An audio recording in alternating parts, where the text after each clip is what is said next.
আমাদের হাত, এটা কি হাত? হাতের মধ্যে কয়টা গিরা ধরেন? এই আঙ্গুলে আছে 1 2 3, তিনটা আছে না নাই? 3 সেরা 12। এই বুড়া আঙ্গুলে আছে কয়টা? 2টা, 13 14। এখানে একটা গিরা আছে কত? এখানে একটা গিরা আছে 16, এখানে একটা গিরা আছে 17। এতটুকুর মধ্যে কয়টা গিরা পাইছেন? 17টা গিরা আপনি পাইছেন। আচ্ছা, যদি এমন হতো এই 17টা গিরা নাড়ার জন্য 17 জন কর্মচারী রাখা হয়েছে, এই 17 জনকে 17টা সুইচ দেওয়া হয়েছে, সুইচ দিলে গিরা নড়বে। এমন যদি হতো পৃথিবীর কোনো কর্মচারীর পক্ষে চাকরি করা কি সম্ভব? যদি 1 কোটি টাকাও বেতন দেন, চাকরি সে ছেড়ে পালিয়ে যাবে। কারণ সে জানে না যে আপনি কোন টাইমে নাড়বেন, আপনার কখন নাড়তে ইচ্ছা করবে। আপনি মাদ্রাসার দপ্তরিকে টাকা দিচ্ছেন ঘন্টা বাজানোর জন্য, উনি 8টা 15 ঘন্টা আজকে 10 বছর ধরে বাজাইতেছে, বরাবর 8টা 15 ঘন্টা বাজাই দিবে, শেষ 9টা 15 9টা 45 আরেকটা বাজবে। এই যে ঘন্টা বাজা, এই যে দায়িত্ব, আমাদের ব্যাংকার বলেন, অফিসার বলেন, যারা যারা বিভিন্ন জায়গায় জব করি, আমাদের দায়িত্বটা ফিক্স টাইম নির্ধারিত, 9টা 5টা 10টা 3টা, ঠিক কিনা বলেন না? কিন্তু আপনি যে হাত নাড়েন, এই যে কাজটা আল্লাহ করে, শুধু হাতটা কেন, আপনি এরপর চোখ চিন্তা করেন না, চোখ ডেলি কত হাজার বার চোখ নাড়তেছি আমরা, সারাদিনে হিসাব করলে কতবার যে চোখ নাড়ছি। অনেক সময় রাতে 3টা বাজে সবাই ঘুমাইতেছে, চোখ খুলে বসে আছেন আপনি। অনেক সময় ফজরের নামাজের আগে চোখ খোলা আপনার, অনেক সময় বিকাল 3টা বাজে সবাই ঘুম, আপনার চোখ খোলা, অনেক সময় দেখবেন সেহরির পরে আপনার চোখ খোলা। এই চোখ খুলবেন কখন আপনি নিজেও জানেন না, হঠাৎ খুলে গেছে। তার মানে আপনি বুঝেন, এরকম 800 কোটি মানুষকে, যাদেরকে এক একজনকে যদি 10,000 কর্মচারী দেওয়া হতো, সুইচ সিস্টেম করে এই বডি চালাইতে পারতো না, এক সময় পালিয়ে যেত।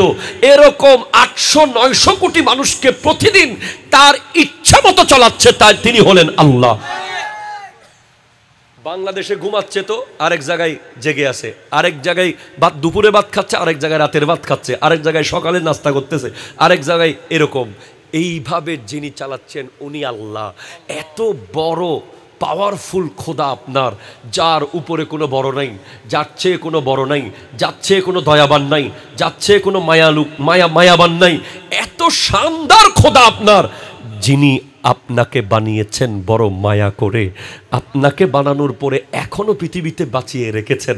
আপনার আমার মতো অনেক মানুষ মাত্র একদিন পৃথিবীতে ছিল, একদিন, দ্বিতীয় দিন মরে গেছে।